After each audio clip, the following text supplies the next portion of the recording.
This is the Meizu 21. I believe everyone can agree that this phone is possibly the most beautiful one so far in 2023. Just take a look at the design. The Meizu 21 features two watercolor finishes. The back is made of white frosted glass, feeling premium and resistant to fingerprints or smudges. What's more important is that the front panel is also white, giving the entire phone a beautiful appearance with a great texture.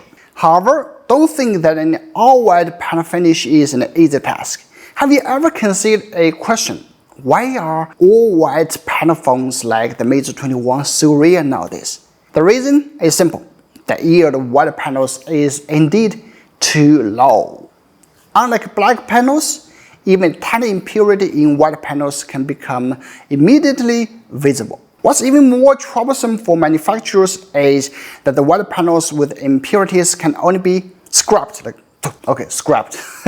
And it's not possible to remove impurities for second-time use. Therefore, the manufacturing cost of white panels for phone front panels is 3 to 5 times higher than that of black ones, as a large amount of material becomes scrapped due to impurities after production. As a result, even tech giants like Apple, Samsung, Huawei, despite their dominance, haven't dared to produce phones with white panels in the area of full-screen smartphones. For example, the 2020 release of the white version of the iPhone SE2, while retaining the appearance design of the iPhone 8, had a front black and back white design to save costs, leading to ridicule from users. So we understand why white phones, especially all white phones, are rare nowadays. But I appreciate that Meizu 21 still offers them, which is quite staggering. In addition to the white panel, the narrow black border on all sides is also a bonus. How narrow is it? 1.74 meters. I can use a needle to completely cover it. Regarding the screen specs, I use a Samsung E6 screen with 1080p resolution and a diamond arrangement. The screen's fineness is indeed improved. The super narrow bezel, combined with excellent screen quality, provides a strong visual impact.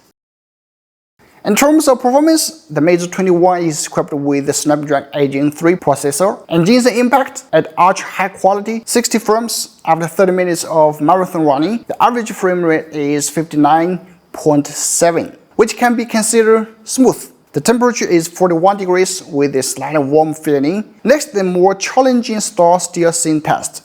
With the graphics set to the highest, we run along the classic route. After half an hour, the average frame rate is 50.3 frames. The performance is relatively stable, with a slight drop in frames in most scenes. After half an hour gaming, the temperature reached 44 degrees, and the heat was quite noticeable. Although the Meizu 21 performs well in Genshin Impact, it's only average in more demanding scenes like Star Steel. If you're a hardcore gamer, the Meizu 21 may not be your first choice for now. Now the camera performance. The main camera of the Meizu 21 uses a 200 megapixel sensor. Looking at the samples, the Meizu 21's image style is quite natural, with an overall color tendency towards a light style, giving a fresh feeling. But the cost is that the photos may not be as eye-catching, considering many phone brands carry the unique tone styles, like Xiaomi Leica, Vivo Xi series.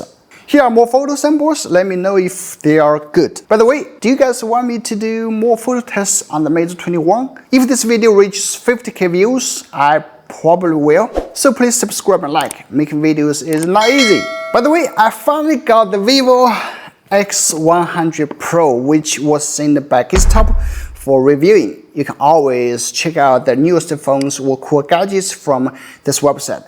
Use the code SAMILUO, SAMILUO, to get an extra 2% off. So you can really expect camera comparison between the iPhone 15 Pro, Pro Max, and also with Xiaomi 14 Pro very soon on this channel. So please definitely subscribe. It's free. Anyway, what do you have to lose, right? Your engagement is the true motivation for me. Back to the Meizu 21, other things that really impressed me are the M Engine Ultra, which is the haptic feedback. The vibration is solid and super comfortable when typing. The other is ultrasonic fingerprint recognition. Even when your finger or the screen is wet, you can unlock the phone instantly.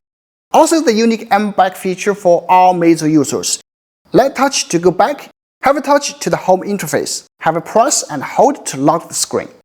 So that's the video. I would say it's a well-balanced flagship, good hardware performance, excellent screen quality, and a camera that's sufficient for daily use. Of course, the most important thing is that it looks good enough. It's really beautiful. Although for many users outside of China mainland, the phone software experience is always not that great. I would sacrifice a little bit of other things just for the better appearance. Do you? And special thanks to my friend Eva for sharing the footage of this review video. Definitely subscribe to her channel. Thanks for watching. I'm Sami. I'll see you in the next one.